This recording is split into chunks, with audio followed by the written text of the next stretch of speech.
In the world that never stops buzzing, sometimes the loudest messages come from the quietest corners of our own selves. Hello, darling, and welcome to Self and the Frequency. I am your host, Magical Femme. Let's tune into the signals that shape who we are and who we aspire to be.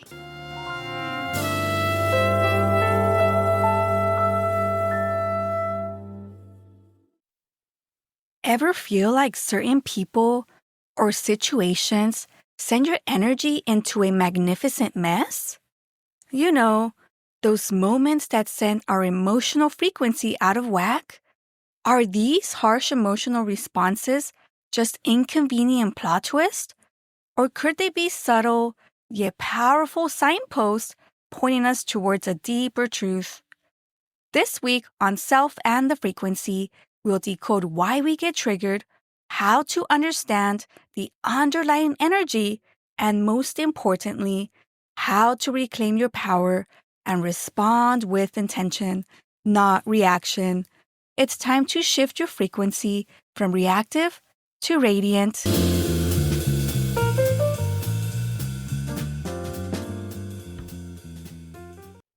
So, let's talk about these signposts. What exactly is a trigger? It's that sudden, unbalanced emotional response that can leave you feeling blindsided, right? It's not just about being too sensitive. Honey, no. Think of triggers as energetic echoes from our past. They're often linked to unmet needs, past hurts, or deeply held beliefs that have been nudged. They're like tiny alarms, sounding not to signal danger, but to signal opportunity. An opportunity to see where we might be carrying old wounds or where our boundaries need reinforcing. They are less about the external event and more about our internal landscape reacting to it. The plot twist isn't the event itself, it's how our past script gets replayed in the present. When a trigger hits, it's easy to feel like an uninvited guest has crashed your perfectly planned inner party. That surge of anxiety, frustration, or sadness can feel overwhelming. But here's where we reclaim our power. Instead of fighting the guest or trying to shove them out of the door immediately, we can learn to acknowledge their presence. This doesn't mean dwelling or letting the emotion consume you. It means recognizing, okay, this feeling is here. What is it trying to tell me right now? It's about observing the emotion without judgment, like watching a storm cloud pass across the sky. It's acknowledging the intensity, understanding it's a signal, and then consciously choosing how you respond, rather than just reacting. And this is where we truly shift our frequency. Reacting to a trigger is like reading from an old, worn-out script. The words are automatic, predictable, and often unhelpful. Responding, however, that's where the magic happens. It's about pausing, taking a breath, and consciously choosing your words, your actions, your next move.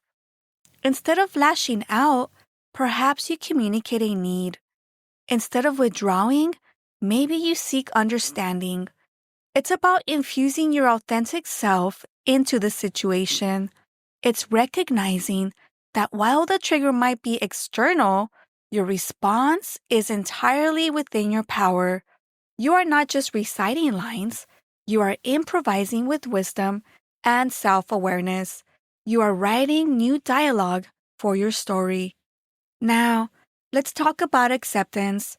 And please, don't confuse this with resignation.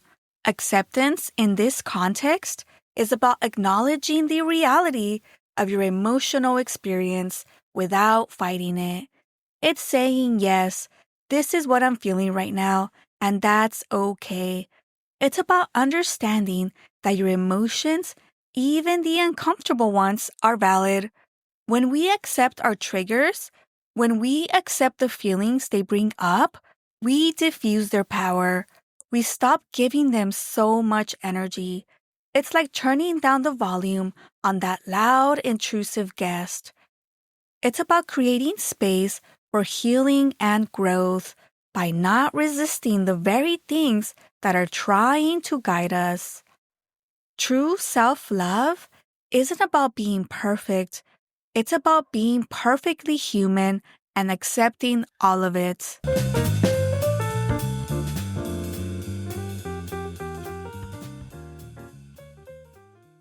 You know, all of this really boils down to something we call self awareness.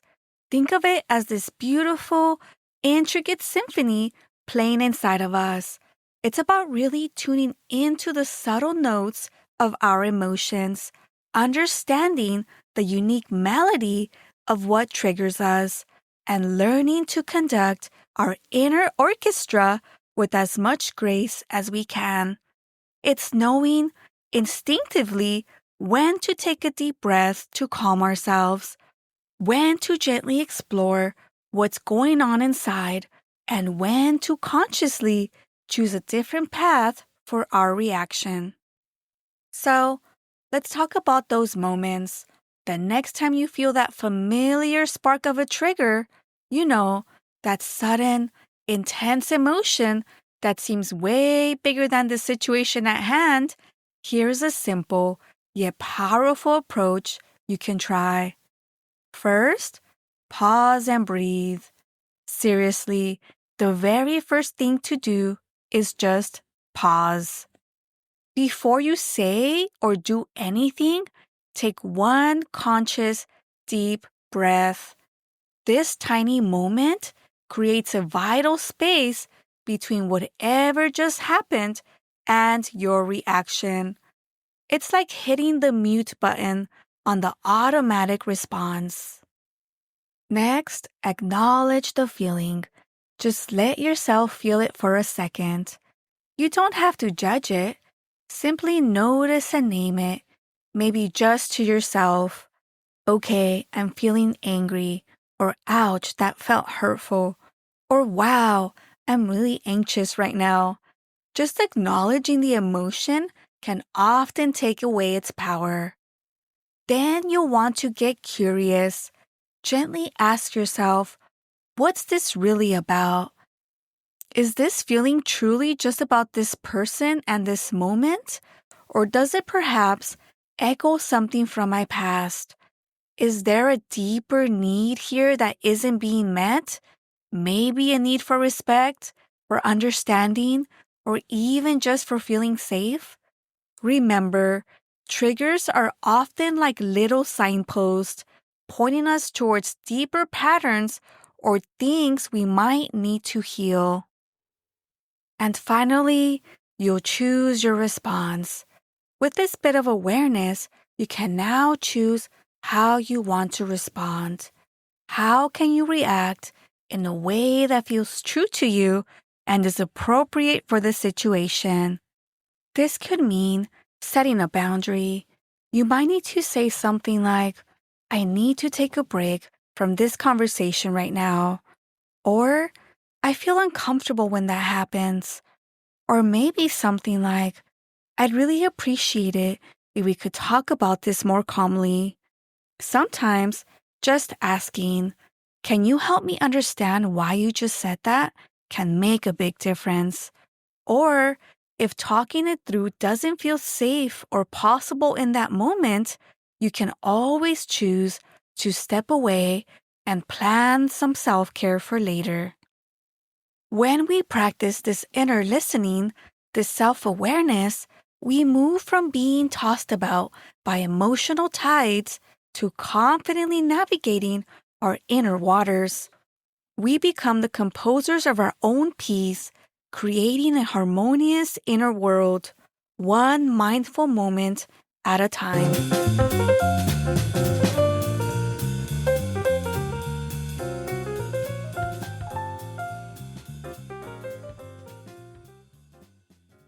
And now, it's time for our signature frequency check-in. focusing on becoming the calm conductor of your inner orchestra, especially when chaos strikes.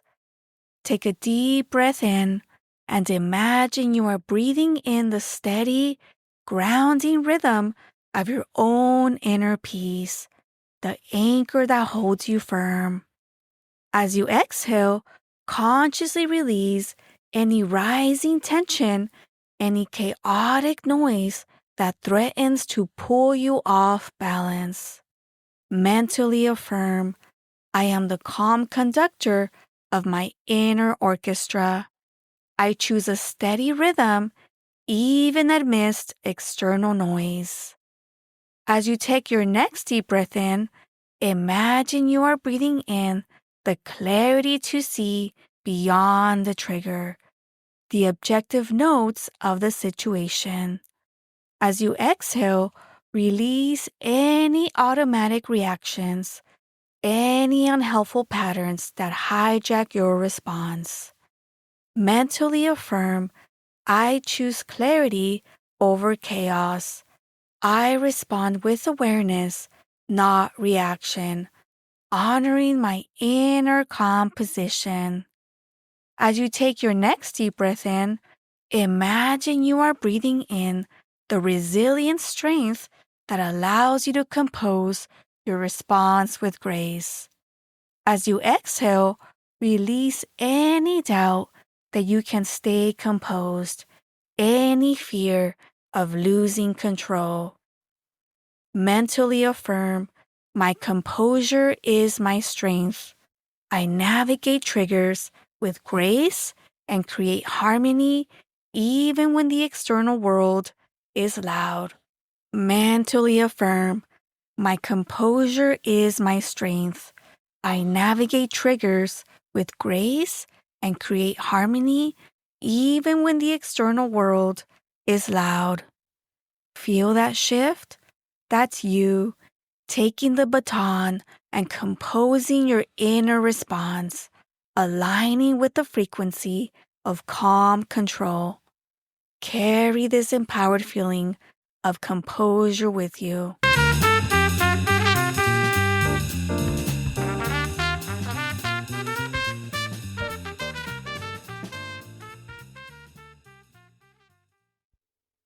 So remember, it's all about the ongoing composition of your inner symphony. The goal isn't a flawless performance right away. It's consistent progress in your conducting. It's about becoming more aware of your inner music, more intentional with your responses, and more loving towards the incredible maestro of your own being. So as you move through your week, remember to consciously choose self-awareness and composed responses. Keep composing your inner harmony and keep conducting your life with grace. That's all for this week's journey on Self and the Frequency. I am your host, Magical Femme. Subscribe or follow wherever you get your podcasts so you don't miss out on future conversations. And let's connect on Instagram at Self and the Frequency. Until next time, keep tuning into yourself and amplifying your beautiful frequency.